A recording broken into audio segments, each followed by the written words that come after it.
la minute style et astuce d'aujourd'hui, je vais vous parler de comment porter avec élégance la lingerie au grand jour. Il ne vous est pas échappé que depuis quelques années, on porte la lingerie justement, on la montre facilement et c'est aussi quelque chose que j'ai adopté. J'aime beaucoup d'ailleurs. Alors, commençons par le fameux body. C'est vraiment la pièce incontournable que vous pouvez porter avec un blazer, avec une veste en jean et avec même un gilet. C'est vraiment quelque chose, un gilet pardon, en laine ou en coton, c'est vraiment quelque chose que vous pouvez tout le temps porter. Moi, j'aime beaucoup le porter en fait avec un blazer et puis le ceinturer avec une petite ceinture. Elle peut être, selon votre morphologie aussi, un peu plus large. Et comme ça, on aperçoit vraiment le body qui donne cette touche sensuelle que je trouve très sympathique. La deuxième pièce, évidemment, incontournable de notre lingerie, c'est le fameux soutien-gorge. Alors là, vous pouvez vraiment jouer avec ça à toutes les sauces.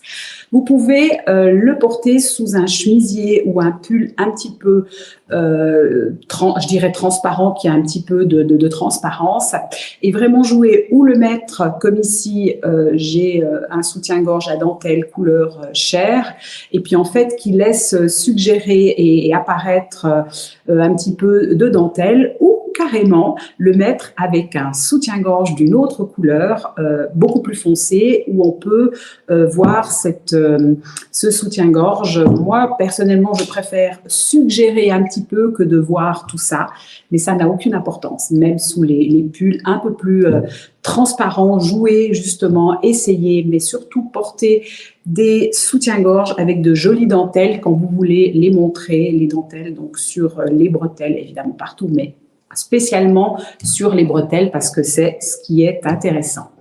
Et la troisième pièce dont je veux vous parler aujourd'hui, c'est le caraco ou la petite, j'allais dire chemisette, le top en fait en soie qui soit court ou un peu plus long. Je vais commencer justement par ce fameux top qui est un peu plus long. Alors, vous pouvez l'avoir en dessous du genou, au milieu des chevilles ou vraiment très long. C'est une pièce, les Italiennes nous ont montré comment le porter. Il y a déjà maintenant, c'est la 3e saison. Vous mettez de nouveau avec la jaquette, c'est toujours quelque chose qui est très sympathique à mettre avec, un petit peu plus longue, une ceinture autour ou même un foulard et vous portez ça comme ça. Et puis le caraco aussi, ça c'est vraiment quelque chose que vous pouvez porter en dessous d'un blazer avec une veste, même un répéto en fait, en cuir selon où vous vous trouvez en soirée.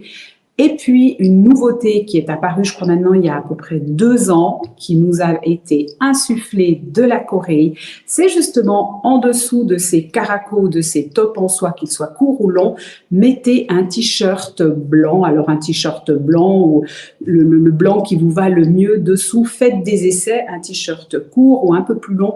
C'est vraiment quelque chose qui donne un souffle de modernité et qui est très sympathique. Ça ne vous empêche pas aussi de remettre un gilet par-dessus quand il fait un peu plus frais, vous voulez donner un autre style. C'est vraiment de mettre toutes ces couches, ce fameux layering qui donne ce côté sympathique sans évidemment en faire trop. Essayez, regardez, mettez-moi vos commentaires. Si vous avez des questions, mettez-les-moi. Je vous y répondrai très volontiers. Je vous y apporterai même des photos s'il est nécessaire. Voilà pour aujourd'hui. Je vous dis à très bientôt. Portez-vous bien.